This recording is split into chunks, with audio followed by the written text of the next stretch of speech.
Happier with the way things have gone so far?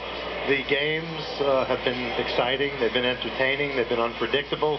We've seen probably more lead changes than we've seen in years, and we're witnessing a terrific final. I think that's all our fans could ask for. And the TV ratings, have they been to your liking?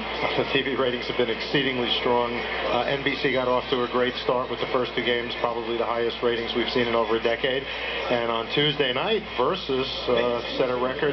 We were the most watched program in the history of the network. Maybe we'll break that record tonight. It would be nice. Well, a lot Congratulations. Well, thank you. A lot of networks get tired of hearing things like that, but we're not one of them. Now, let's talk about some topics. Let's start with the Phoenix Coyotes. Will they stay in Phoenix? And if they do, what effect will that have on the league?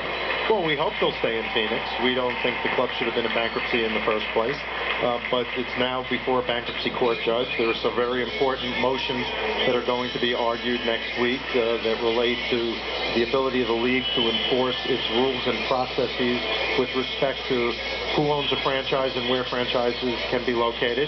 And I never like to prejudge judges, so we're hopeful that on the basis of the law and the merits, this comes out the right way. Is there room for another franchise in Ontario?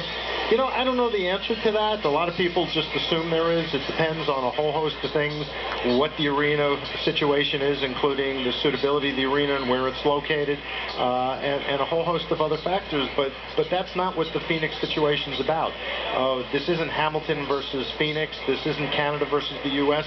This isn't even Jim Silly against me. This is about the enforceability of league rules and whether or not the bankruptcy court is being used to circumvent league rules. The salary cap next year, will it be different? It depends. It can either be flat or down a little bit, depending on whether or not the Players Association again chooses to take the 5% inflator that they took this year. If they take the 5% inflator, the cap will be basically the same as it was this past year. If they don't take the inflator, it'll go down 5%, a couple of $1 million. We've got about 20 seconds left. Economically speaking, what is the health of the NHL like right now? We came through a very strong season. Our revenues were actually up. We set a record for revenues and attendance. Our playoff ticket sales were extremely strong, and we're about 80% renewed on season tickets for next season, and it's only the beginning of June. So we're not unmindful of what's going on in the economy, but we're optimistic because of our great fans. Well, I told you this would go by quickly. We are out of time, and thank you so much for stopping by. Good to be with you.